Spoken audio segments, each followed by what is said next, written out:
Okay, here we go. Another episode of Mondays with Moshe. Welcome aboard.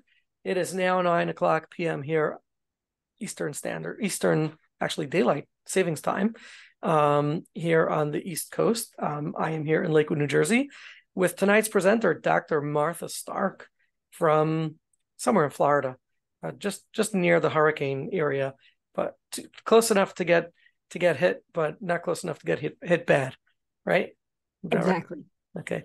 Well, thank you, Martha, for being a second time presenter on Mondays with Moshe. Martha, by the way, is the author of one of my favorite books called Working with Resistance. So for those of you who have not seen this book, I really, and I don't recommend things very highly, especially reading, because I'm not a big reader, but I did read through the book, Working with Resistance, a number of years ago, and it is a fabulous, fabulous book. And one of the things that, besides the resistance piece, in mitigating or getting around resistance with clients, or even joining with clients through their resistance, one of the things that really struck me in the book was your incredible use of nuanced language, or as you now call it, as we've spoken over the past week or two, nuanced phraseology. I have to be really careful with my language tonight, lest it be imperfect, but you'll help me here, okay? But the nuanced phraseology, and I this is something that's always spoken to me. I'm very choosy with my words during the therapy session, of course, when I'm in the zone. And I like to choose my words judiciously and carefully, and what I call precisely, the use of precise language. And what I'm learning from Dr. Stark is that, precise language can really, really go a long way. And Dr. Stark, tell us a little bit about who you are. I know you're a Harvard graduate, Harvard professor, but is it a Harvard graduate too? Okay. And so again, your use of language is just phenomenal. Your use of grace interpersonally is even more phenomenal. So thank you for that. But tell us a little bit about your background and how you came to writing the book, Working with Resistance, and some of the other many, many myriads of trainings that I've seen you give. Tell us about it. Thank you, Moshe. I'm delighted, excuse me, I'm delighted to be here for a second time. And thank you all for being here at this relatively late hour, but I hope you're going to enjoy our next 75 minutes. So in my family, growing up, it was important that we use proper grammar and that we express ourselves well. And interestingly, all of us were on board with that. We wanted to be able to express ourselves well. So you'd be like in the middle of telling an important story, and if you got your grammar wrong or the tense wrong, then you got corrected. But you were glad you did, so that you wouldn't make that mistake again. So actually, my love especially because of the corporal punishment that would ensue after you made it. There you go. There you go.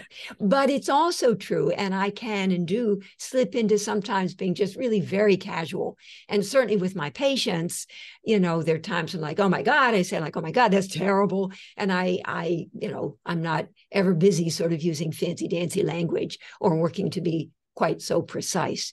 But anyway, so I ended up, I did go to Harvard undergrad and went to Harvard Medical School, and had to tell them at Harvard Medical School that I wanted to be a neurosurgeon, because were I to have said that I wanted to be a psychiatrist, I mean, that wouldn't have gone over so big.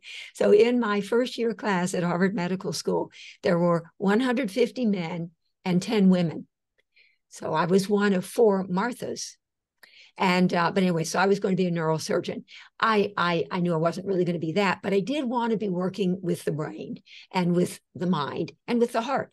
So in becoming ultimately, yes, a psychiatrist, adult and child psychiatrist, and a psychoanalyst, I'm able to combine both my very sweet connection with my dad, may he rest in peace, his analytic skills.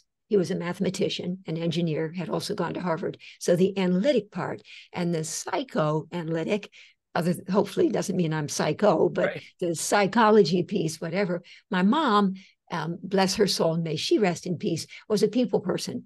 So psychoanalysis for me combines sort of the best of left and right sides of the brain, head and heart, and so on. So I am a psychoanalyst, and I love doing my work.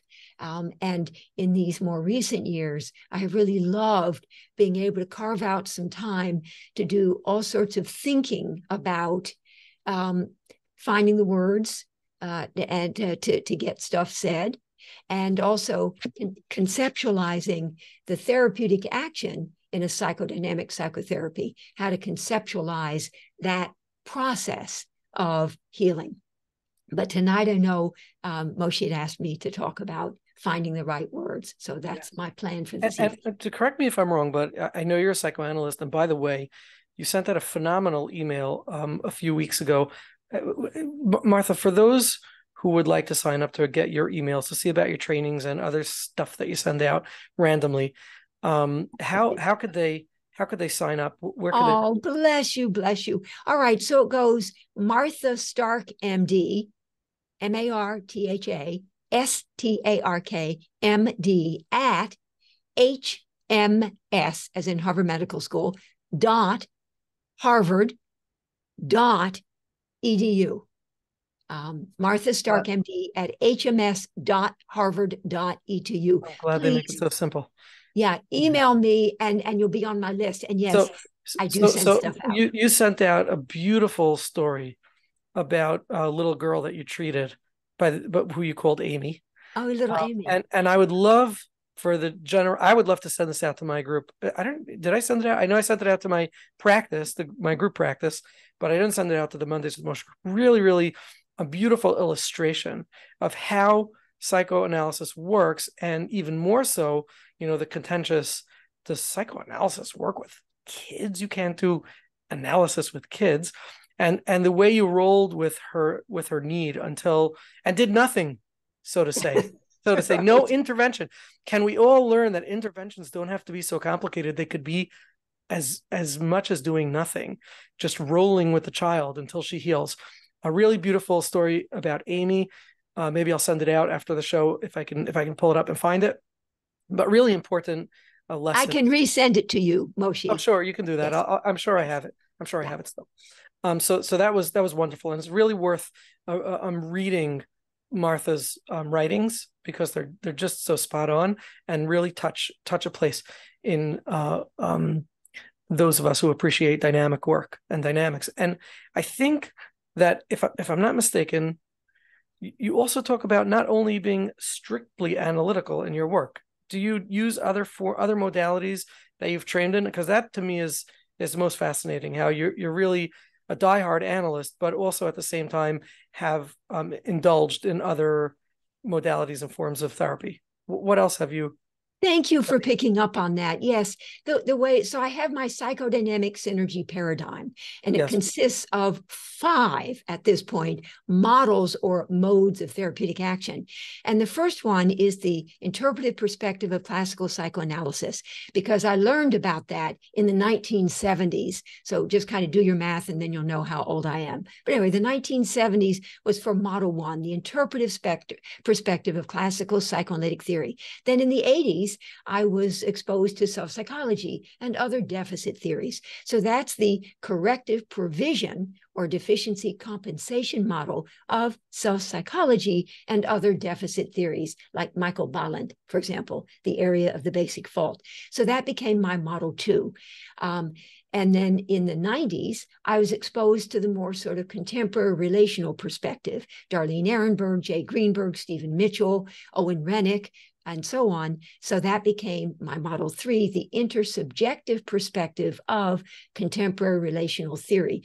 Parenthetically, model 2 is more about traumas that involve absence of good, and model 3 is more about relational traumas that involve presence of bad. And of course, people, as they present to us, our patients, have elements of all of these.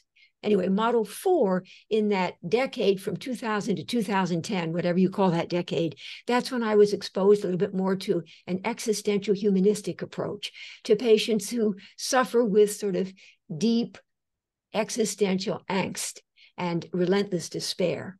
So that then became my existential humanistic approach to mending brokenness and easing existential angst. And at that point, then, those 4 models, I was basically addressing model 1, structural deficit, which is the language used in classical psychoanalytic theory.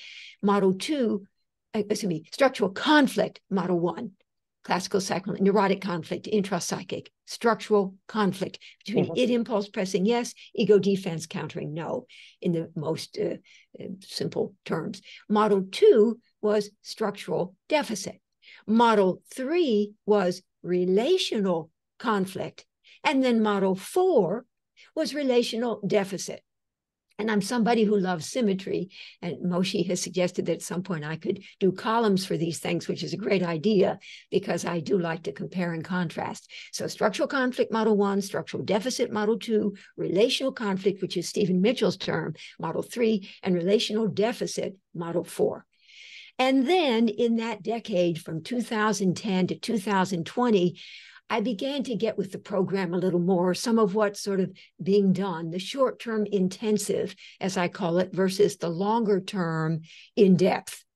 So models 1 to 4 are really tend to be longer-term and more in-depth. But model 5 is what I call my quantum neuroscientific approach to analysis paralysis, or neural entrenchment, when the patient has already acquired model 1, awareness, model 2, acceptance, model 3, accountability for what they're ever busy reenacting on the stage of their lives, and model 4, authentic presence, all of which are adaptations starting with the letter A, you may have noted. And yet, and they're in therapy, they're in long-term therapy, whatever, they're so excited, it's all good, and yet their friends would say, but you're not any different. So model 5, by then in the 2010 to 2020 and up to the present, I was sort of immersing myself in some of the shorter term, more intensive approaches, AEDP, ISTDP. I'd learned EMDR actually way back and was sort of doing that. I'm not that good at it, but I do MDR. Al Pesso's psychomotor psychotherapy, Pat Ogden's somatic sensory psychotherapy, and Peter Levine's somatic experiencing.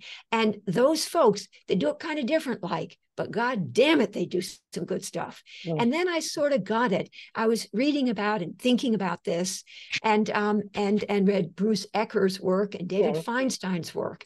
And I sort of got it that the concept that I think is especially relevant for my Model 5, the quantum neuroscientific approach to healing neural entrenchment, stuckness, is the concept of therapeutic memory reconsolidation. On some level, captures the essence of all of my 5 models. Models 1, 2, 3, 4 do it kind of real deep, and it takes a little longer, but it's really deep.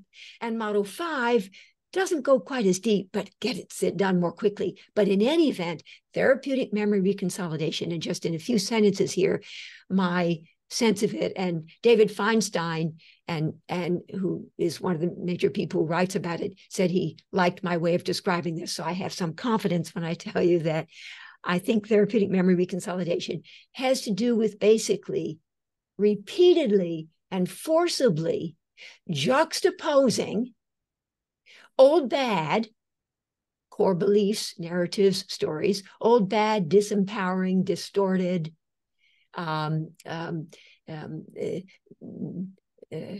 conditioned realities that were constructed early on by the child in a desperate attempt to make sense of everything going on around her.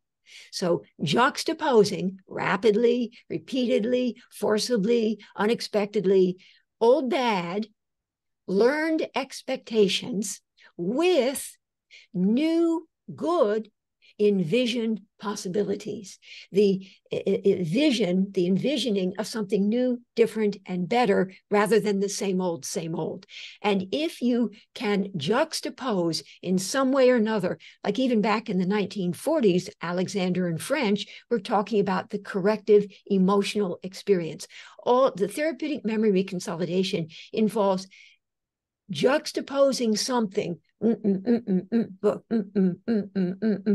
such that you are correcting for by doing it during this. The neuroscientists in the lab have decided that it's a 4 to 6 hour window of opportunity, during which time the neural networks encoding the old bad core beliefs or whatever, if you simultaneously present new information and you do it in a certain way, there is the opportunity for you to overwrite what had been. Memory reconsolidation, something newer. So I don't usually emphasize this, but I just feel like I want to right now. Models 1 to 4, more psychoanalytic, longer term, in depth, and very powerful. And certainly I have the benefit of that, although I still have issues. I didn't get it all done, but I did go deep.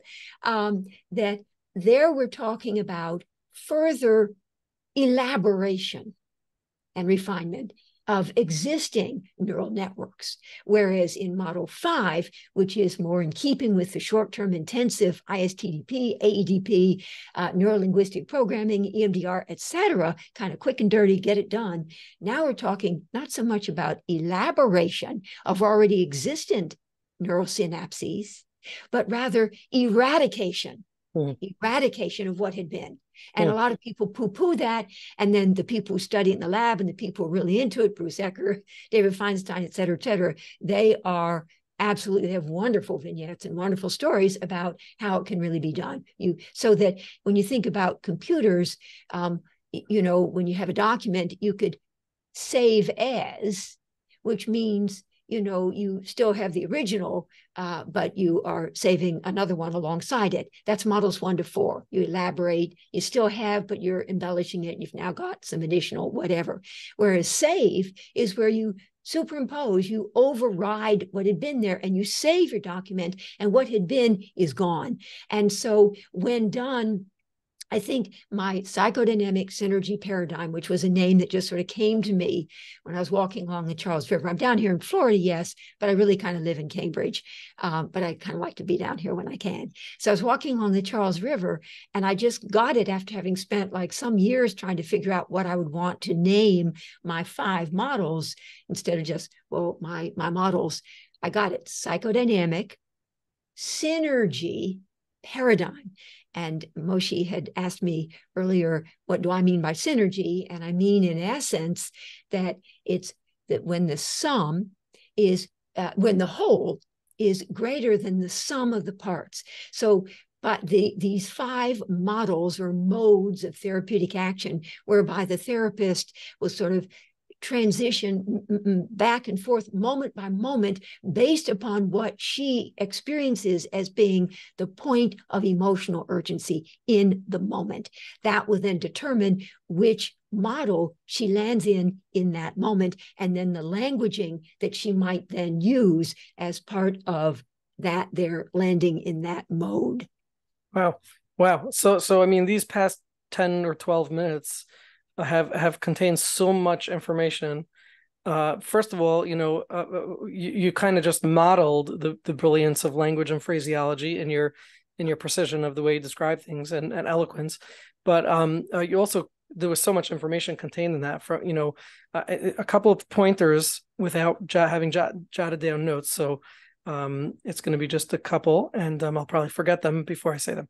But one of them is, Bruce Ecker, who is the only one of those people that I'm familiar with. I read his book when his model was still called the Depth-Oriented Brief Therapy, DOBT, and I found that most of his work was focused on language, on really being precise and targeted in your language with clients or patients. Well, can I tell you? Sure. Oh no, I'm sorry, that was Bruce Ecker. And David Einstein, though, David Feinstein, he is brilliant. But David Feinstein, you haven't read his stuff yet. No, his stuff is good, psychologist and similar stuff. Are you talking about Albert Feinstein or? No, it's David Feinstein, not Yeah. Albert Einstein. Right. Okay. So, so that's one thing. So really, for those of you who get your hands on deep depth oriented brief therapy, again, I think, it's a great segue into tonight's conversation about language. The one question that I'm curious about is in the synergy paradigm, the psychodynamic synergy paradigm, can you jump from one thing to another? I mean, one of them sounds very targeted and direct, and the other one sounds, the first four models sound much more open and slow. And can you kind of jump? That's a brilliant question, and I love it. And the answer that I'm going to give is actually lifted from what Nancy McWilliams once said, and I love this. When her teenage daughter, was having a fit about something and didn't want to be sort of, I don't know, picking up her clothes, or didn't want to be vacuuming or picking up her clothes or whatever. And the daughter goes into her room and slams the door and is in a rage at the mother. The mother said to the daughter, once the daughter eventually came out, I do still love you, but you do have to vacuum your room. So you can simultaneously Mm-hmm. be working in these different modes. And even though, yes, it is true, you are positioning yourself a little differently. In model 1, more as a neutral object, model 2, an empathic self-object, model 3, an authentic subject, model 4, allowing for what Ofra Eshel, an Israeli analyst, calls analytic oneness. And in model 5, you're someone who can help the patient envision possibilities. So you are functioning a little differently in all 5 modes, but it's still you, the synergy of you and all of these in you doing it. So I myself, now, of course, since I kind of came up with these, it's sort of a little more second skin for me, Right. but I myself can sort of, based on what happened in that moment, respond. So it's really having a clear conceptualization in your own mind so that you can swing and navigate and float between them because you know exactly what it is that you're targeting. Almost like you said you watched this show we had last week on energy. So it's a lot of times the intention, right, that really can navigate or dictate what's happening in the room. Yes. And I also do feel that my patients, I mean, we work hard. I talk a lot about we, and we've got our work to do. We, and not you, but we. And it's sort of like, I think they kind of know that sometimes, I'm really going to be zeroing in, and optimal stress is another concept that I emphasize, just the right balance between challenge, i.e., directing the patient to where you would want them to go, what Salman Akhtar calls disruptive attunement, on the one hand, and support, being with the patient where they are, which is homeostatic attunement, according to Salman Akhtar. And I love that. So just the right combination of challenge and support. So I push my patients, and they themselves sort of come to know that sort of like maybe we were softly, gently something, and then something because they've just now said something that requires, let's understand that better. Do you think it's important, I might say to them, that we take a deeper look at that to get them on board with me? That's a good thing, by the way, to say to patients before we just launch into, so did you feel that in relation to your mother? Which, by the way, I'd never say that sentence. But before I might want to sort of explore a little more deeply, I might say, do you think it's important that we perhaps take a look at some of what might be causing you to feel this way? I get their permission first. Permission. So I call that asking permission. I use it a lot. I feel that it makes the process much more collaborative, and the client or patient can't say like, wait a minute, you're going where you want to go and not where I want to go, because we kind of ask permission. I do that with couples when they're working together. I like that. Yes. Yeah, asking permission. And can I tease you for a second? Yes, tease me. So when you said about Nancy McWilliams and the teenage daughter, and you said, I do love you, but you have to clean up your room now. Would language or phraseology say, I do love you and yeah. Okay. I'm ready Yeah. to hang up for the night. Yeah, I We're love good. it. I love it. I love it. Yeah, you would say that. You would say that. Yeah, because it's both and Yes, not either or, that's which right. would be more of a but. So thank you. You're right. It would be both and. I love that. Yep. Thank you. Yay. And yeah, that's good. That's good. And in fact, all of these 5 different models are ands. Yeah. This Yes. structural conflict and structural deficit and relational conflict and relational deficit They're and not an exclusion of the other things. right, Excellent. right, Okay. right. Oh, I love that. Okay. So let me just let's start the conversation now. Let's jump into specific phraseology. I think that one of the most exciting parts for of tonight is going to be how the participants here, which we're up to just about 50 participants right now, but how the participants will be able to feel and sense the difference between nearly identical statements, but only nearly. Okay, and so we're going to be able to feel how different they are, and I encourage you all to, when you're in the therapy room, and there's many reasons that we won't, all of us have different reasons why we might not be careful or mindful of our language. For some, it doesn't come naturally. For others, like myself, I get excitable and impulsive and might talk before I think. But I really encourage you to take time before responding to your clients or patients or asking them questioning them or exploring with them, to choose your words judiciously. I mean, in essence, you're speaking to the distinction between what I call a defensive reaction on our part, mindless, and an adaptive response, more mindful, more Yes. thoughtful. Yes. And an added S or an added have or had could make such a profound difference. We're about to learn how. So let me just start you off just to provoke, and then I know you can certainly go off your slides if you haven't memorized them, and share some ideas and how they create different effects. But for instance, would there be a difference between you seem to be upset about this versus you seem to be feeling upset about this? Would that be different in any way? Are we going to ask the people that or I, me? I'm asking you. For now, I'm asking you. That's one that I'm not sure about. Okay. You seem to be upset versus You seem to be feeling upset. you seem to be feeling upset. Okay. Versus, You seem to be upset. well, interestingly, I wouldn't say either. Um, yes, I think I would say you're upset.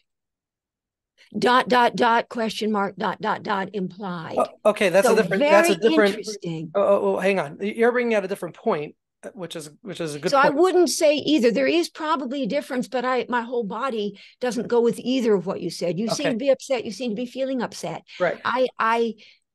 For me, the reason I wouldn't say that, but we're taught to say that, but the reason Yes. I wouldn't is because it feels as if I'm sitting back and observing them. You seem to be feeling upset, or you seem to be upset. Mm-hmm. Right.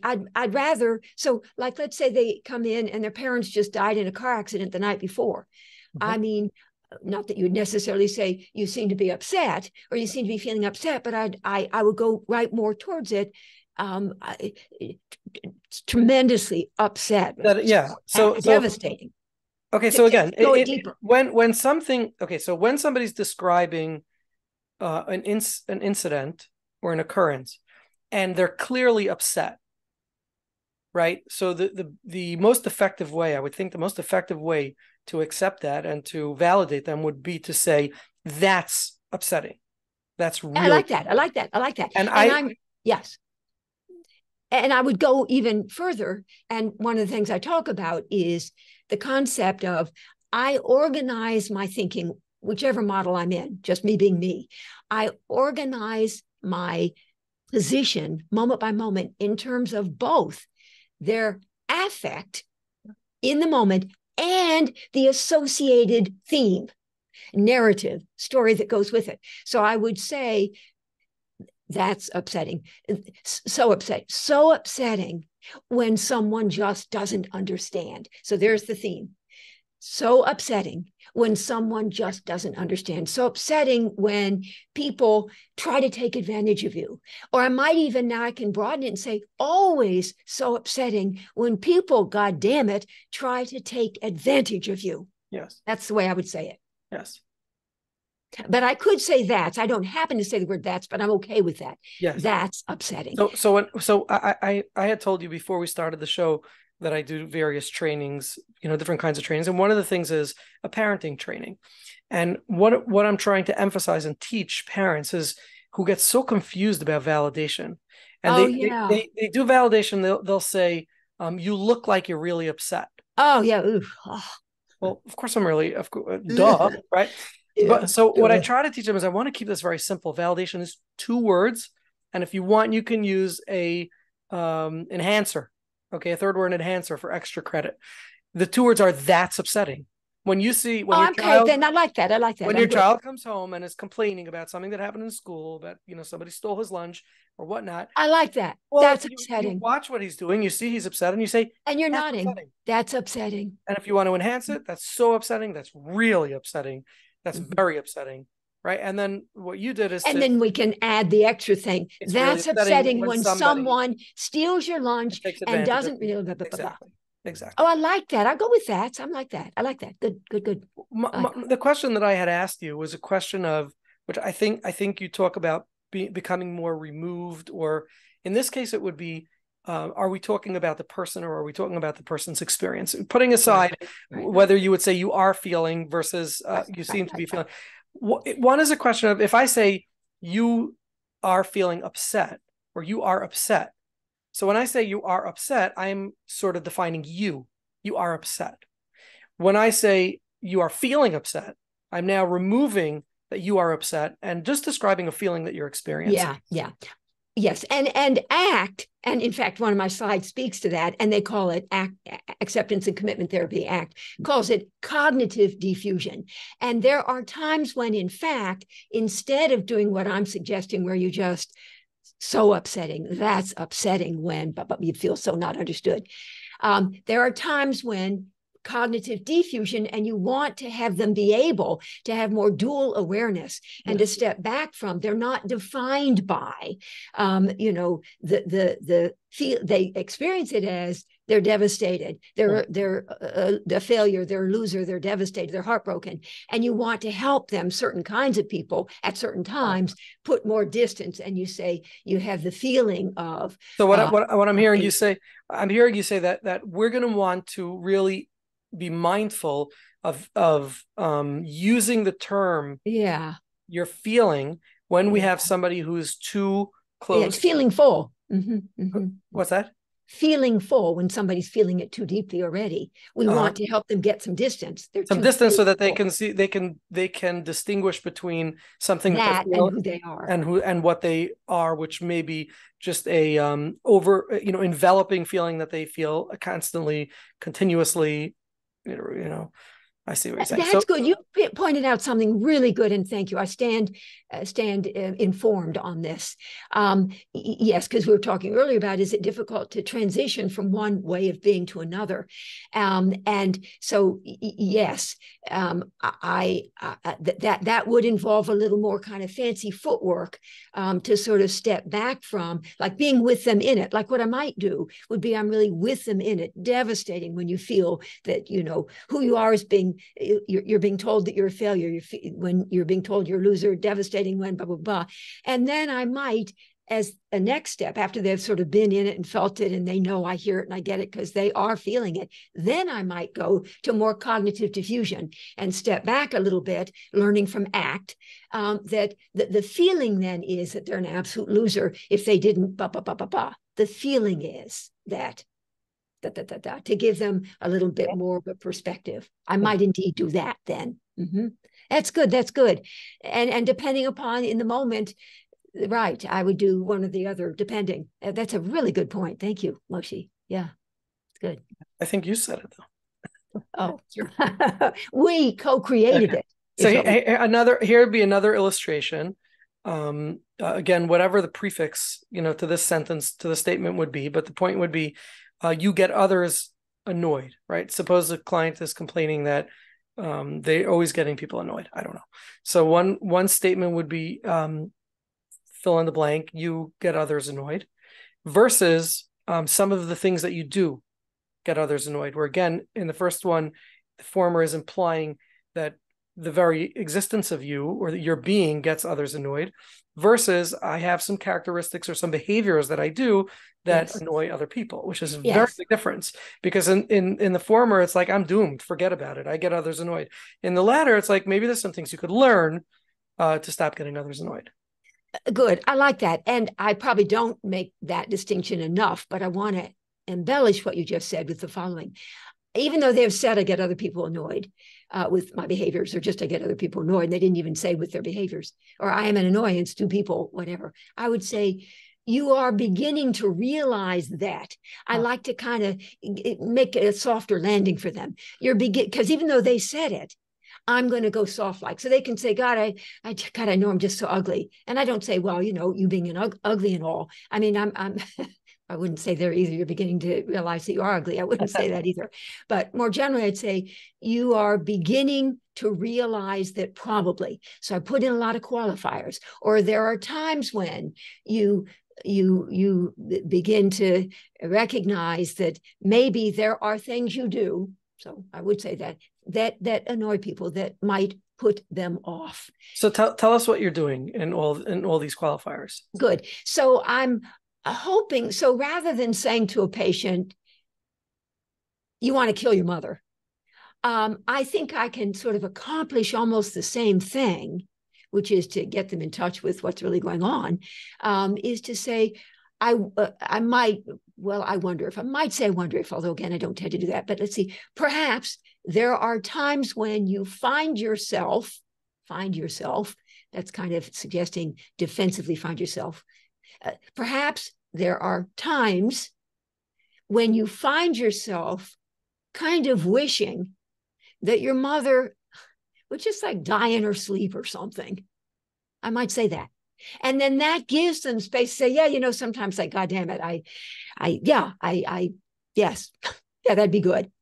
So I didn't have to go with, you want to kill your mother, but I can sort of get the same thing said, their anger and outrage about their mother, by easing into it with qualifiers, the temporal element. There are times when, or highlighting a part of them, or on the one hand, to suggest that there are other parts too, but a part of them perhaps sometimes would wish suggests the conditional would wish. So it's not like you're going to go kill your mother, but would wish that your mother could just be dead or something. And what's the benefit? What are you accomplishing by softening the landing or softening the landing? I want to make them, if I get them too anxious, my fear is that then they will get defensive. So I want to sort of give them space. It's clear that I understand. There are times when you find yourself just feeling so annoyed that you just think, my goodness, it would be so much better if my mother were just not here. So I want to say something that I hope they'll be able to hear, which gives them the freedom and the space to elaborate. Yeah, you got that right. So they feel understood, and we've gotten named that they have a lot of rage towards their mother. And what would be the risk if you went in and said, you wish you could kill your mother, don't you? What would be the risk of that? Well, I don't really want to kill my mother. No, I don't want to kill my mother. Because that's when you talk, that's too intense. No. Anyway, so I was going to school the other day, and so in other words, you're causing too much of a defense, unnecessarily too much anxiety. So with my fingers ever on the pulse of the level of their anxiety, I'm sort of busy sort of checking out whether I think I can challenge them, which will increase their anxiety, direct their attention elsewhere, or support them, be with them where they are, which will decrease their anxiety. And I'm ever busy. So as I sit with them moment by moment, I'm feeling in my body how they are impacting me, and how anxious they are or aren't, and how much leeway I have with respect to challenging them or maybe needing to support. So yeah, I don't want unnecessarily to get them too anxious when I can accomplish the same thing in a more softer landing sort of way. Excellent. Okay, so I just want to a couple of announcements before we continue. Number one, for those of you who could turn on your videos, we always love to see faces and feedback. For those of you who have questions or comments, you must. I mean, this is like so exciting. I don't know why you're not all like bursting, but you want to use the reactions tab on the bottom right of your screen. Click on it and click on the raise your hand button, and we will call on you. But this is like so exciting and just very, very insightful. Okay. One more thing. I do want to announce that right now, currently Mondays with Moshe is sponsored by OKclarity.com, which is a website for mental health professionals, all different kinds of mental health professionals or help professionals to feature themselves and have their own website that gets featured on OKclarity. And it's sort of psychology today for those serving, I believe, the Jewish community. And if you want to be featured and have your own website, but not do it yourself, you can subscribe to OKclarity.com. You can also join their WhatsApp group, and where they post all kinds of insightful and cute and funny things. So take a look and check out OKclarity.com and see if you feel that this is appropriate for yourself, where you might be able to grow your practice and share some of the insights that you like to share and the messages that will be featured on their website and on your personalized website on their website. Okay, so that's an important announcement. Okay, Martha, let's jump into some of your own anecdotes and of phraseology, and let's hammer them through. And I'd love to get some feedback from the participants and whether they can feel the differences and how this might impact your way of treating clients. Go ahead. Let's hear Thank from you. Sumner. All right. So one phrase that I find especially useful is you find yourself, which I believe anyway, sort of gives them space to sort of acknowledge sort of like, well, okay, I guess maybe I do sometimes find myself. It's almost like letting them off the hook, which then enables them to say, well, okay, I guess I probably do sometimes find myself feeling really angry at my father. So rather than you are angry at your father, angry with your father, I don't ever know if it's angry with or angry at, but whatever. I'll have to ask my mom and dad, but they're gone, but whatever. So you find yourself sometimes feeling really angry. Can you feel, maybe a few of you can nod a little bit or not, maybe Esther and Sarah can nod. Can you feel as if that creates a little more space for them to acknowledge, okay, yeah, I do find myself, but and there's often the implication that it's a little more of a defensive reaction rather than an adaptive response. But I have to think of an example to sort of bring what that. do you mean when you say there's often the experience that it's more of a defensive response?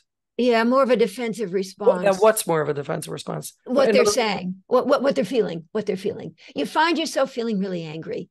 Well, would generate less of forget it. about, yeah, I got to take back what I just said. And by the way, with my patients, I allow them to take back stuff and I myself take back stuff, which is interesting. I like that. So unlike a sort of typical psychoanalyst where once they've said it, I'm going to nail them for it. They're like, well, there was a Freudian slip. So let's see, you find yourself. So, well, I think I just want to go for the moment with, I think I want to take back defensive. And I think I just want to say it gives them space to acknowledge that maybe indeed there is some truth in what you've just picked up on. Perhaps there are times when you find yourself feeling angry. so can I ask somebody Yeah. to unmute and share how does that feel differently to you than when Martha said you are angry? And does anybody want to share? Can anybody share? Raise your hand. So the difference between you find yourself feeling angry and you are feeling angry. Esther, did you want to share? It doesn't feel like it's your one big ball of anger. It's kind of, there is a little bit of space between you and the anger, and maybe it's not, all of you. Right.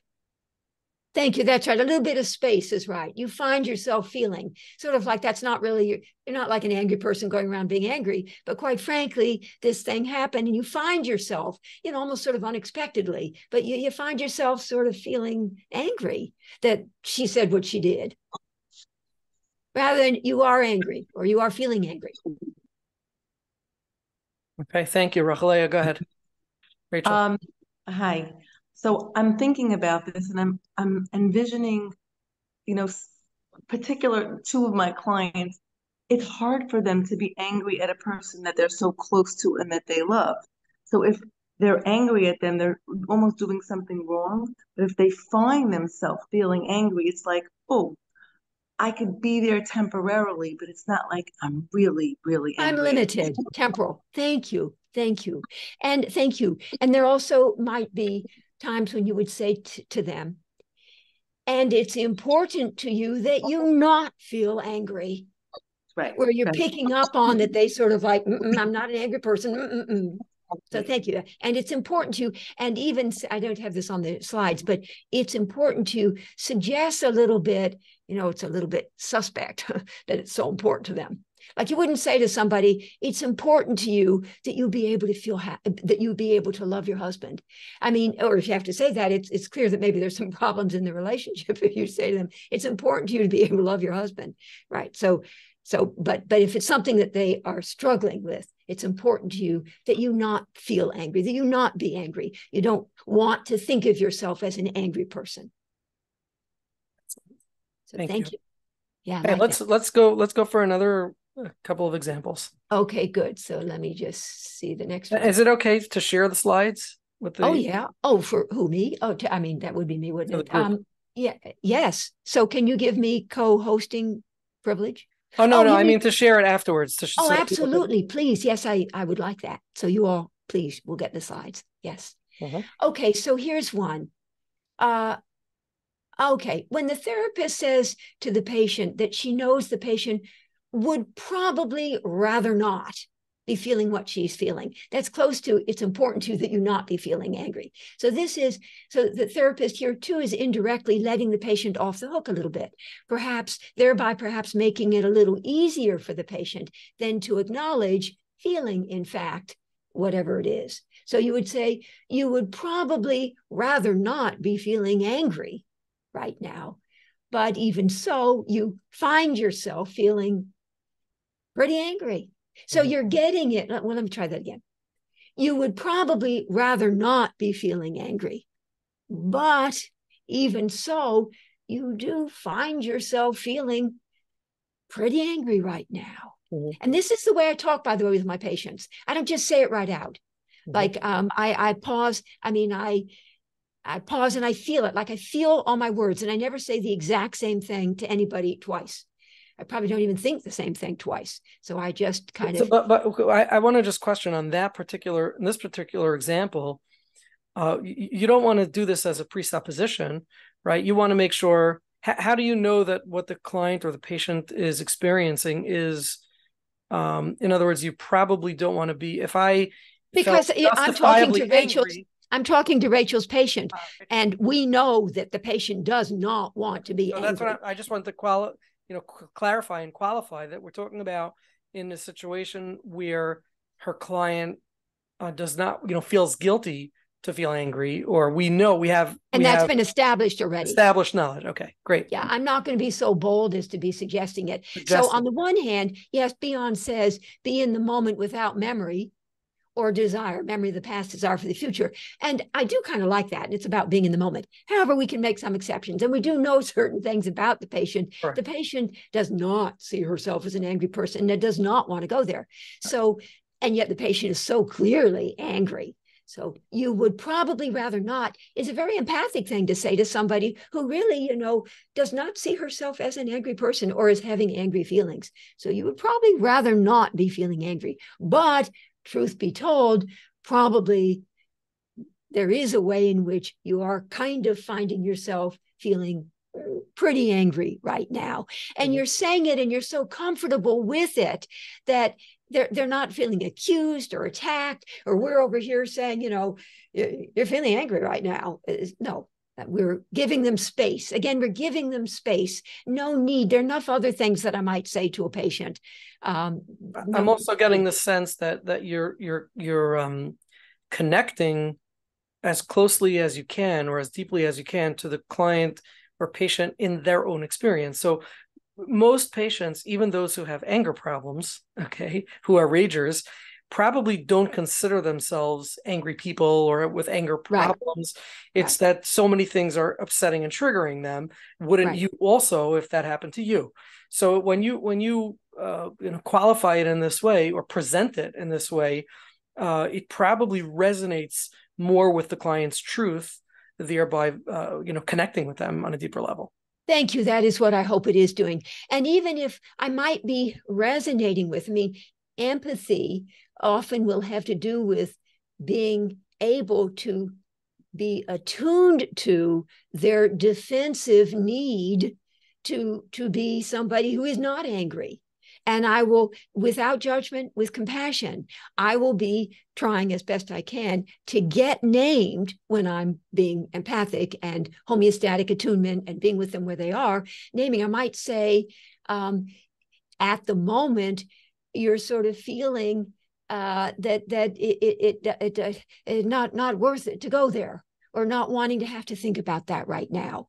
And like I'm feeling it. I get that. I'm not judging them. I get it. It's like, this is hard. I mean, this is somebody who doesn't get angry, and yet whatever. So I'm feeling my way into it. I'm with them, and I want them to know that.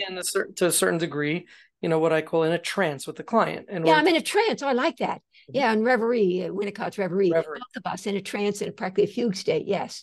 And there are times when I'm so into it that I lose track of the time and so, oh my gosh, the 45 minutes passed quickly. I want to apologize for a moment just to say, I know it is true that I, in part because of my medical training, but I do say patient and not client. But I also want to say I was myself in a wonderful 3 times a week intensive psychoanalytic psychotherapy with a female social worker. And I used health insurance to pay in part for it. And I saw myself as her patient and not as her client. Now I have a lawyer and I have an accountant and I'm their client, but I saw my therapist. She was my therapist, and I health insurance, and I saw her. I was her patient. So I do tend still to say patient, but I mean client, but I mean patient, and so on. So just want to. I'm just playing to the social workers versus the psychologists versus the psychiatrists, where the doctors are going to have patients and the others are often going to consider call them clients because we don't have sort of the licensure to call them patients. Oh, that's interesting. Even though they do use their health insurance to help pay for you. Indeed. Yeah, that's a good question. Yeah. But anyway, so it's all good. Yes. Right. Okay, let's take some more examples, and of course, good. Your questions. If anybody has any questions or comments, go ahead. Questions, anybody? They'll raise their hand. Okay. So I like to say, I want you guys to comment, please. What's the difference, do you hear, between I am realizing and I realize? If somebody doesn't raise their hand, we're going to call on you. Yeah, we are. Like on that top row there. Right. Unless you hide under your desk. So say the example again. Okay, good. Oh, good. Chumi has an answer here. Good. Oh, wait. You're too late. You can't unraise. Oh, yeah. Hi. Hi, Chumi. I think that I would say the difference is that like one is very definite. The one that I realize and I'm realizing is more like it's probable it can be that I'm not realizing that. Gives and softer, a little softer, I'm realizing. Yeah. Thank you, Chumi. I like that. And furthermore, I realize is more static. I realize like it's a point in time, whereas I am realizing suggests more dynamic and suggests more of an ongoing process and evolving awareness.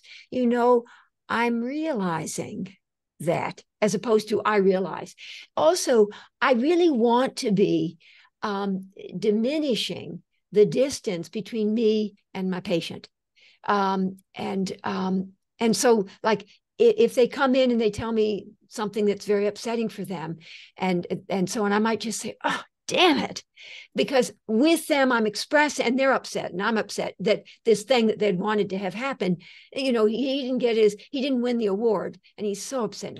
Damn it. Oh, so I just feel it with them. I do. I feel it with them, and they can feel me with them. So that's why I wouldn't want to say, I am realizing it's a process as part of our dynamic, the flow, the process. Yeah. Excellent. Thank you. I saw that one on the slides, and that one really spoke to me. Oh, good. And then I'm ever busy in terms of nuanced phraseology, putting in for now, at this point in time, right now, at the moment. And by saying at the moment, when I might say at the moment, you are feeling, not you feel, you are feeling that now is not really the time for you to open your heart to being involved again with someone, not at the moment. But what does that imply? Anybody, please? There is possibility to change. There's possibility for change. Possibility for change. Exactly. Thank you, Esther. That at another moment in time, there could be change, that we really just work moment by moment. But Martha, would you do that with a patient who says, who's, in a state where she says, labor and delivery was so hard, I am never having a baby again? Would you reframe that and say, you feel like, or at the moment it seems to you, or at the moment you feel that you would never have a baby again? Or would you go with what they're saying? Yeah, I'd say the pain of it was, I guess what I'd say to that, the pain of the childbirth was just so excruciating that you can't imagine. ever being willing to go through that again. So I'd say that. And do you not find that to be minimizing or invalidating? Because I hope not. I mean, I'm so with them in that. But I just said to you that I'm never having a baby again, and you're saying, well, maybe you will. I don't know what they're going to do or not. So, I mean, I'm not even thinking about that. And the pain of it was just so horrible. This is a really good point. I would indeed say the pain of it was so great that you were feeling that just, my God. Well, here's a good one. So I was working with my dear patient, Fred, decades ago, whatever, paranoid schizophrenic, and so on. And I was seeing him at the Cambridge Hospital, and there was a big conference room. I'd see him at night because that's the only time we had. And there's a big room with a lot of windows, and the lights are on, and so I would see him there. And so he was always afraid that the FBI were looking in, or we were being recorded, or maybe we'd be shot or whatever. It would be shot was a big one, that, we'd be caught suddenly and shot. So I walked into this big conference room. We didn't usually meet there. Sorry, we usually met in a closet, actually, because that's the only space they had for us. But whatever. So now we have the big conference room. And as I walk in, I'm walking in first. There are a lot of windows. And as I walk in, I actually duck low as I'm going by the windows, and then I sit down and face him. Now, at which point he said, "Oh, Dr. Stark, I don't think you need to be that worried." But, and I didn't feel the need to say, "Well, do you think I really thought I was going to be shot?" I mean, I didn't really think I'd be shot, but I mean, on some level, you never know. And I was so in the experience of it that sort of like never hurts to play it safe. And with him, admittedly, there was an element of playfulness, and had been. So I knew I could kind of do that, get away with that. Yes. Okay. Okay. Still, if those of you have questions, please use the reactions tab on the bottom right of your screen and raise your hand. Let's do some more examples. Oh, good. And parenthetically, just because I looked down at my sheet for a moment, I might say to a patient who's sort of quiet at the beginning of a session and not really having much to say, and I don't just sort of sit with them. I was taught to just sit with them and make them suffer and suffer yourself. I mean, I don't really do that. I might say, it's hard, perhaps, at times like this, it's hard to know where to begin when everything feels so overwhelming. Now, again, based a little bit on my knowing that there are people who have a lot of stuff going on, and it does feel a little overwhelming, and it's hard for them to know where to begin. Or I might say, confused about how best to use your session. And I mean, they might say, no, I'm not confused at all. But I mean, probably. Right. So that's what I'm struggling with here. The presupposition or the assumptions of is that I'm right in what I'm suggesting. Yes. What do you mean by that? And then I'm right that they are confused. They may say, well, I'm not really confused. I'm just really angry. In which case, that's fine. But how do you know they're overwhelmed? Again, are you saying only when your intuition knows that, or would my intuition, and also they've talked about a life. Okay, because otherwise, I mean, there could be so many reasons that clients. I don't just make it up, right? Okay, right. Okay. But if it's an instance of inaccurate empathy, like I was trying to be empathic and I missed the mark, most of my patients sort of get it, that I'm trying so hard to sort of get it, that they'll gently correct me. They don't want to embarrass me. I mean, so they'll say, well, it's not really overwhelmed. I mean, I guess, I don't know. I guess I'm really sort of feeling a little despair, really. Like, what's the point, really? Mm-hmm. And that's fine, but they're not going to say, you don't understand me. I'm not feeling overwhelmed. I mean, I certainly, patients will get angry with me, but not about stuff like that. Mm-hmm. Mm-hmm. Yeah. Okay. All right. So moving on here. Let's see. Every now and then, on some level, a part of you, maybe, possibly, again, qualifiers. All right. And earlier, Moshe and I were talking about this, the distinction between I see and I hear. Not a big deal, but I actually, myself, as a result of having gotten training with Al Pesso, dear man, his psychomotor psychotherapy work that he did, and he would have a witness figure, because he would be the facilitator, and then there'd be a structure with the patient in the middle and then the people in the group surrounding this patient in the middle. And he, as in his role, would sometimes say, the witness figure would say, he put his hand up here, would say, I see how sad you become when you talk about your mother. And I've been at the receiving end of Al Pesso actually saying that very sentence to me, sitting in the middle, and he's watching me and seeing, it's the witness figure, but whatever, he's the one attached to the witness figure. I see how sad you become when you talk about your mother, as opposed to I hear. I hear you. I hear how sad you become. I like see better. It's more embodied. For me, it's more embodied. But I do say I hear and I do say I see. But somehow the idea of witnessing somebody's pain or anger or what they're feeling feels to me more in there than hearing it. Any thoughts from anybody about that one? Well, I have a thought on it, actually. Yes. I certainly see and hear how that distinction, can play out, that I can feel much more seen, and my experience can be touched when you say I see versus when you only or merely say I hear.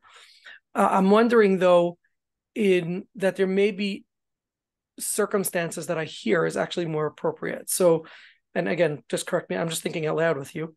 Because we don't want to make rules that like I see is always better than I hear. That's what we don't distinguish right now. No, so we don't like rules. For instance, if a client was saying something as a matter of fact, and I can catch or I can hear in their voice a degree of something, despair, anger, anxiety, right?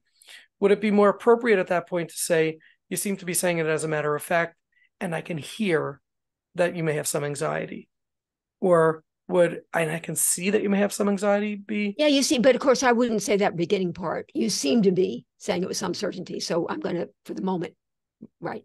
But the second part. So you don't like the phrase I see, you seem to be at all? You seem? Right. Okay. I personally don't happen to like that phrase. That's just me. I feel like when I say I see, you seem, it's suggestive, but with a question, like you said, with that ... question mark, it's like that's how it seems to me. I know when we learned about writing progress notes and things, so seem was a way to say you're not judging with certainty or assuming, you're only saying what you're observing. But to me, it feels. I mean, it's a good point. Okay. I tend to be, but again, because I so modify what I've said, at times, or a part of you, or you find yourself, or whatever, that probably takes the place of you seem to be. So again, how would you get around it? What would you say in place of you seem to be? I would say it makes you damn angry. To that patient you were talking about, it makes you damn angry. Even though it's something that's a subtlety. Oh, well, doesn't it sound like you're stating something with more certainty? Well, yes, that is. But I thought the example had him. Tell me the example again, and let's see what I would say. So let give the example, and I'll say what I would say. Well, I think the example was. You can make it up. Make up any example, and I'll tell you what I would say. The client to say something as a matter of fact. Says it matter of fact. You know when they say, yeah, he struck me on the head and I was bleeding, but it's no big deal. But if stuff happens, it's no big deal. And I might say, don't tell me, please, what you would say. I'll say what I'm going to say, and then you tell me what you would say. Is that okay? Sure. I'd say something like, "You're tough, whatever. I mean, whatever. He hit you on the head, bleeding a little bit, whatever, but not a huge deal." Mm-hmm. And okay, and if I would be in the state where I wanted to call him out on it, I wouldn't be wanting to call him out on it. Okay, right? So I might say, you would. I might say, you said that. It seemed to be a pretty significant definitive statement. Mm-hmm. No, it seemed to be a pretty significant incident. I mean, somebody hit you over the head with a baseball bat and you were bleeding and needed 75 stitches. And you seemed to say it almost as if nothing happened. Or all right. So if they're being defensive like that, I'm going to say it's important to you that you not let something like that get to you. Okay. So I'm picking up on the defense. I don't tend to call people out when they're feeling something. There's so many ways to get there. I don't tend to call people out. I hardly do that. I'd never thought of it that way before, but I don't.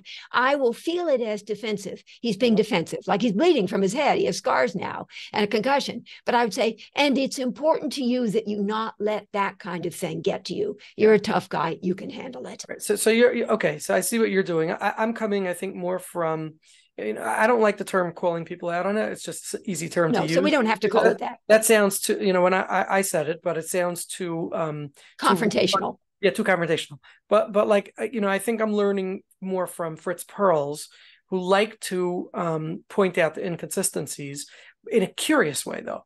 So when I'm observing an inconsistency, right, I want to notice it in a very curious way. So you're saying something that's really a big deal, and you're saying it as if nothing happened, right? Is kind of the message that I'm conveying, ... question mark. Or you're saying that it wasn't a big deal, and it seemed when you said it that your voice cracked. I'm wondering I think that everybody would say it the way you're doing it. I just probably wouldn't tend to do it. This is a stylistic difference. It's not it's a stylistic difference. Not a phraseology or verbal. Right. It's a stylistic thing where, it's a stylistic thing. It's not the words. It's how we, I wouldn't tend to want to challenge them on that. There are other things I'm going to challenge them on, not on that. Okay. That they're really feeling something, but pretending they're not. Mm-hmm. I mean, if I want to maybe get a little more mileage, I might say, again, based on my knowing them, and I do have some memory of what they've been through in their time, I might say, well, I would, again, I know you kind of made up the example, but maybe in their life, they've had so many other things that were so much more devastating for them that so you get hit on the head and you're bumped out and bleeding, whatever, that really isn't a big deal on some level. Or no, tell me, but your sense is it is a big deal for them, but they need to believe it isn't. Because why? Why is it that they need to believe they're not angry? It's not a big deal. Mm-hmm. But make it up. Why might their reason be? Because they have to show you that they're strong. Why? Yes. Why might they have to show you that they're strong? No, that's okay. I'd say you're tough. I mean, something like that. Given all of what else you've been through in your time, something like that isn't going to be such a big deal. Like based on their history, based on my knowing them. I'm not going to say that to just anybody, but I'm going to say that in this case. So I think, Perls really wanted to focus on the here and now. He didn't want to spend time in the past like we're doing. And so I think that's why he probably would have And that's where the psychoanalyst in me probably comes in. That, I mean, mine was, my models 1 to 4 are all about how our history impacts the present. Model 5 is about how we can create the future based on our present intentions and envisioning of possibilities. So you're right. That is the psychoanalyst in me that would think in terms of what would have led to his being defensive in this way. It's true. So I've been polluted, to stay sometimes in the here and now when I see an inconsistency of curiosity, of note. Yes. But I will sometimes, I do believe, by the way, that I'll just say, speaking of nuanced language, curiosity, that's a good word. But when I want to be obnoxious, I will actually sometimes I want to be obnoxious with my patients for whatever. I might say, I'm confused, which is kind of my way of calling them out.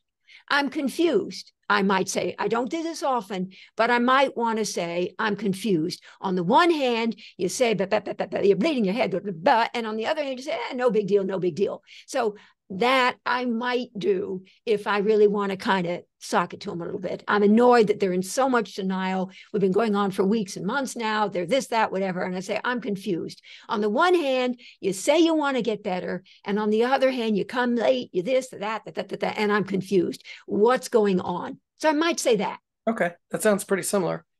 Okay. It does. I might.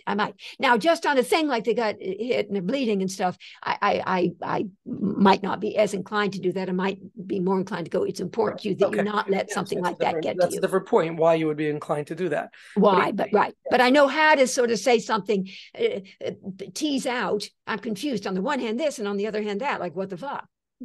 Martha, you're raising a really important nuance in the way we present. See, it's hard to say that this is language, but I think this is so important that we can't let it go. Yeah.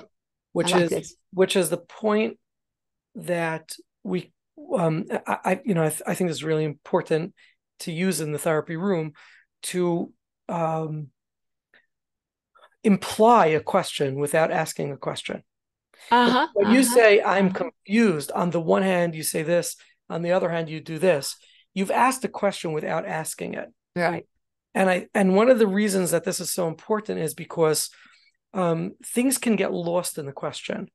The clients or patients can start to nitpick or get around it, or challenge one little piece of it. A piece, exactly. Challenge a nuance in the question. When you just state two facts, right, and you just put it out there, it implies a question, and they're almost compelled to answer. To address it.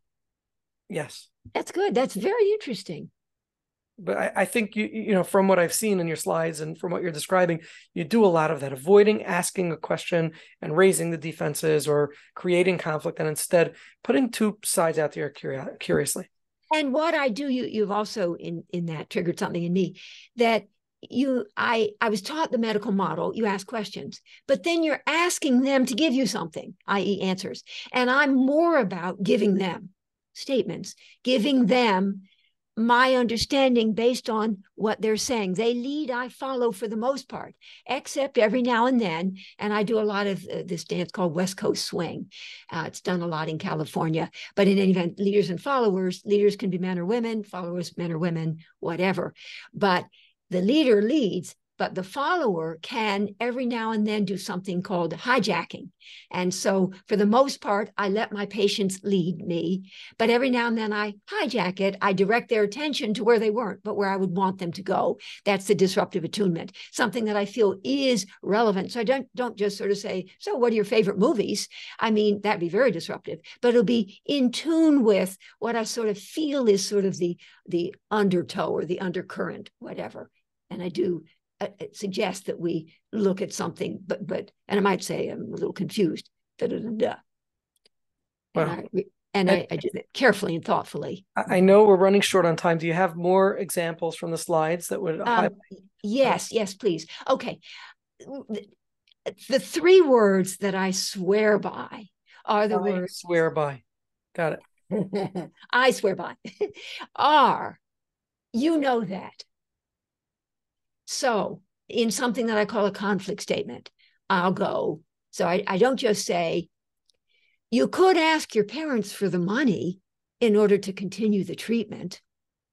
I say, you know that you could ask. Now, how do I know they know? Because they told me that their parents have offered. I do remember the past. They've said, my parents have said, I will pay for your therapy. So I might, in a conflict statement, in the first part, I go, you know that theoretically, you could ask your parents to support the treatment, comma. But now, the second part, I'm going to resonate empathically with their defense. But you find yourself thinking, listen, there have been too many, it's taken me so much effort to extricate myself. I don't want the strings, and it's not worth it to me. I don't want to do that. And I have so understood their stance, both I'm naming what they do know they could do. So I got that kind of said, you know, you could, but you're choosing not to. And I even know why, because, right. So I could feel the difference between those two, but can you enumerate or describe what's different between you know that and you can? Oh, I see. You can is I'm saying you can ask your parents. Right. Go ahead and you ask know them. that you can ask your parents. I'm picking up in model 1 the structural conflict between this and this. Inside of them, I broaden it from id, impulse, and ego defense to more generally a healthy yes and a defensive made anxious no, but I can't. And so I'm speaking to what they have the adaptive capacity to know. You know that you could, but you find yourself thinking, no, not now, can't do it, don't want to. So I don't want to say you could ask your parents for the money, because I'm then creating potentially a struggle. They say, but I don't want to. So I'm saying, you know that you could, but, and then I get named what they would have said in protest. So I both don't say it is, you could ask your parents for the money. You know that you could ask your parents for the money, but I do even more. And I say, but you find yourself thinking, I don't want to get So the whole ever again. Also, you're pretty much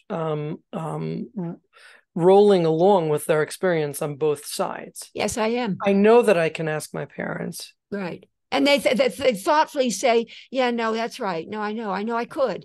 And then I could continue this, but I guess I'm just not sure about the price I would pay. In time, my patients, I also somewhere call this a 2 parts, both and.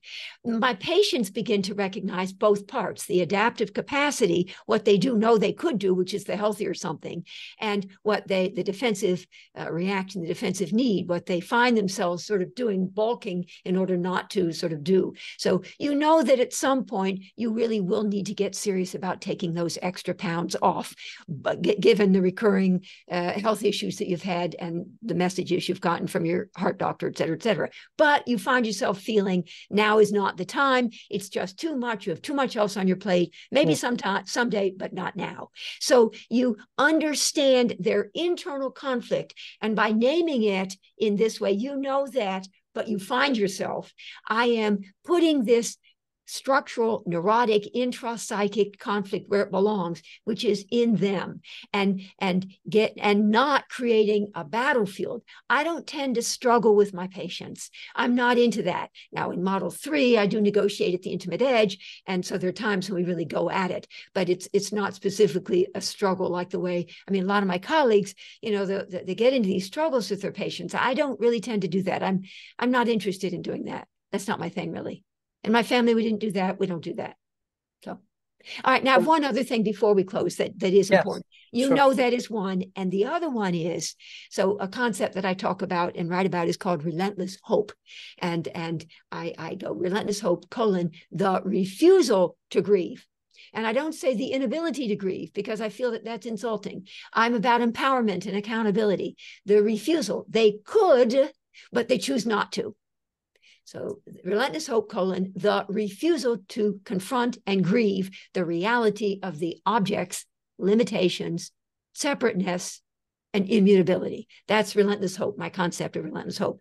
Now, as part what needs to be done, because they're refusing to confront and grieve the reality, I want in model 2, which is about where they have a deficit, and so therefore they look to the object to provide in a way that they were never consistently and reliably provided for early on. So they deliver their need into the therapy relationship or into relationships with other people, and they're relentless in their pursuit of what the panel of 10,000 judges would have said, forget it, it's not going to happen. And yet they refuse to confront and grieve that reality. So in model 2, whereas in model 1 we use conflict statements like what I just said, in model 2 we do grieving statements to facilitate their grieving, and it goes as follows. And this is really a cool something. So I know the hour's late, but thank you for staying on still, and then we're done. Okay, 3 parts.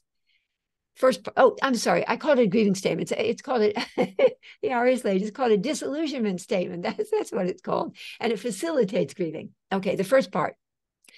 You had so hoped that your mother would apologize.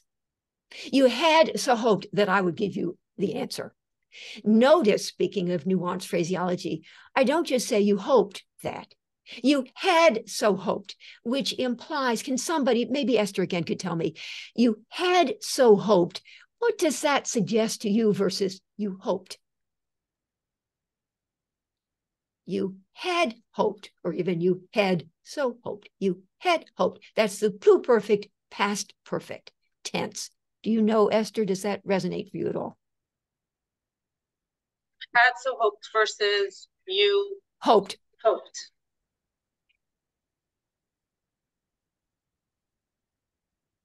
don't know. I feel like it's more empathic. I feel like I'm not getting it so well. Okay, no, that's good.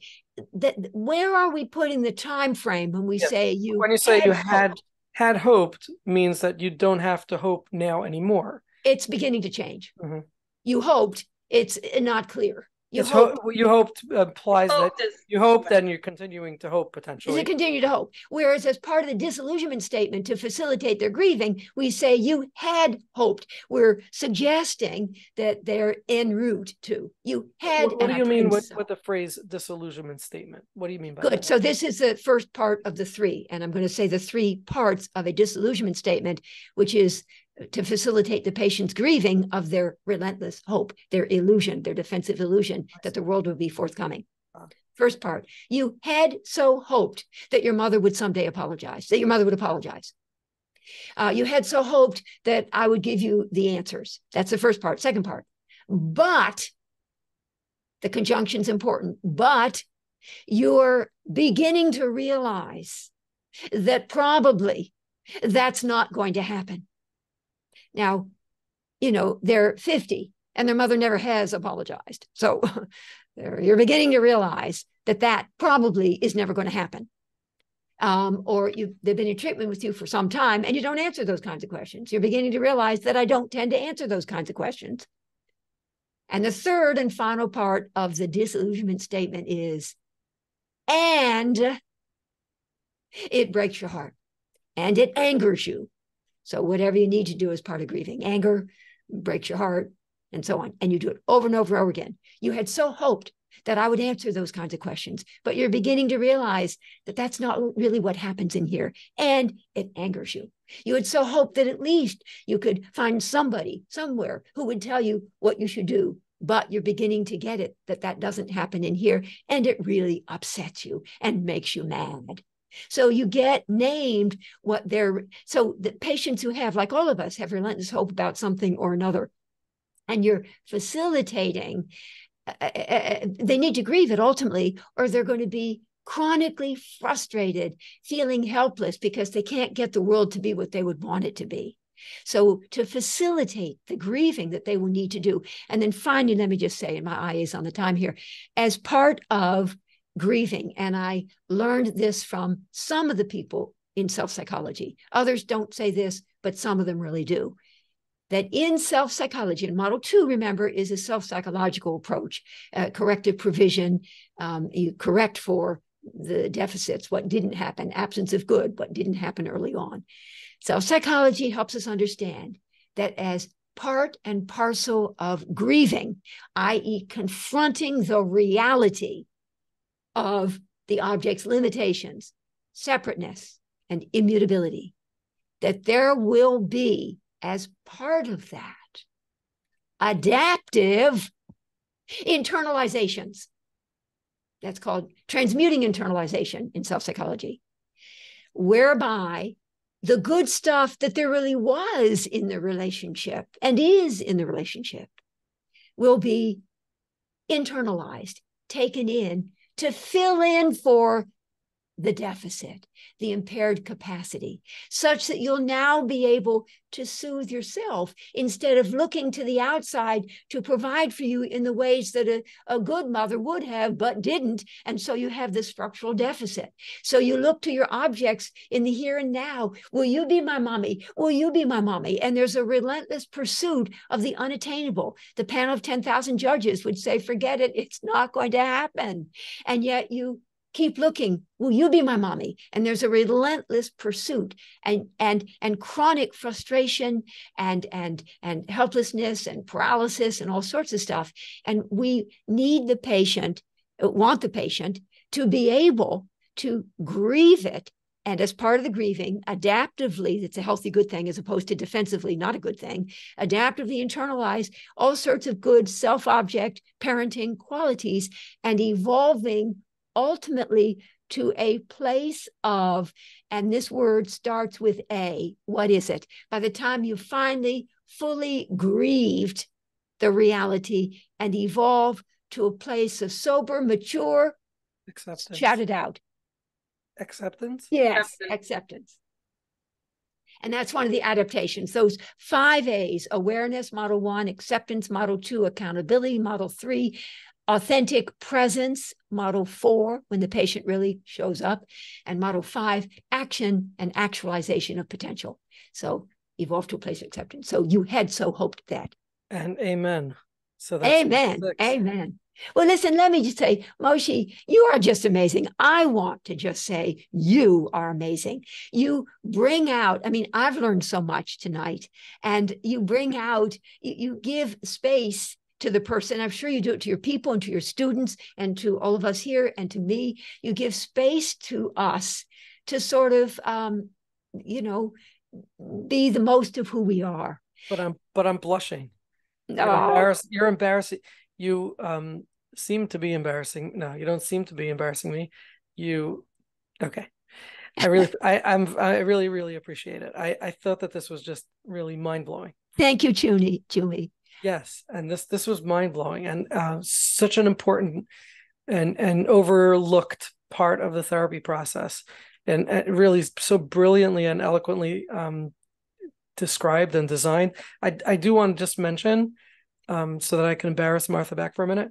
These observations, I asked Martha before the show whether these were researched, and she said that these are her own adaptations, her own observations that she's picked up. Made them up. So this is really greatness that we're experiencing. But really, thank you for agreeing to do this. It's really such an honor for us, and you do it with such grace. I really appreciate it. Well, thank you. You please have me back again if I could be so Please, bold. yay! This was heard it. How many witnesses do we have to that? 35 witnesses. Okay. Oh, there you go. There you go. Good night, Martha. And I'm going to thank you all. Bless you all. Slides. I'm going to send out your slides, and you'll give me a copy. This was recorded, right? And you'll send me a copy of this. It'll be on YouTube. I'll send it to you, whatever you need, and picture of my family to hang on your wall. I want that. And you all remember my email. So email me if you have questions or want to ask me something. I love questions because that's the way. Oh, am I allowed to say something that I'm going to be doing in a week that's free? Of course. Yes. Even if it costs money. Oh, there you go. All right. Next Thursday night, the Institute of Contemporary Psychoanalysis out there in California, a bunch of psychoanalysts and all. I'm going to be speaking for an hour and a half, and it's free. A Zoom thing, and I'm almost a little afraid to tell you the time, but if you guys are up now, it's going to be from 10 to 11:30 p.m. on Thursday evening, because it's hosted by people in California, and for them it's like 7 to 8:30. For us, many of us, it's going to be much later. And then finally, I just want to say finally, and in October, I'm offering a month-long intensive 18 CE credits on basically my psychodynamic synergy paradigm, and it's called Understanding Life Backward, yes, it's called Understanding Life Backwards, but Living It Forwards, analyzing to understand, but envisioning possibilities to incentivize action. And it's a very intensive. Are these only live, or do they go on PESI and things like that? Or are these? Oh, this is all narrated, PowerPoint's pre-recorded, but I do some spot supervision, 8 hours of it that are recorded also, so you can watch them later during the month of October. So you can watch the stuff, 300 PowerPoint slides, and an online discussion forum with threaded discussions and readings, full text readings. And I live online for the entire month, and then I do my spot supervisions, and I give my month over to teaching it. So if anybody's interested, please ask me. It's always oversubscribed, so we're about to close down. But if you wanted to come on board, I'd love to have you.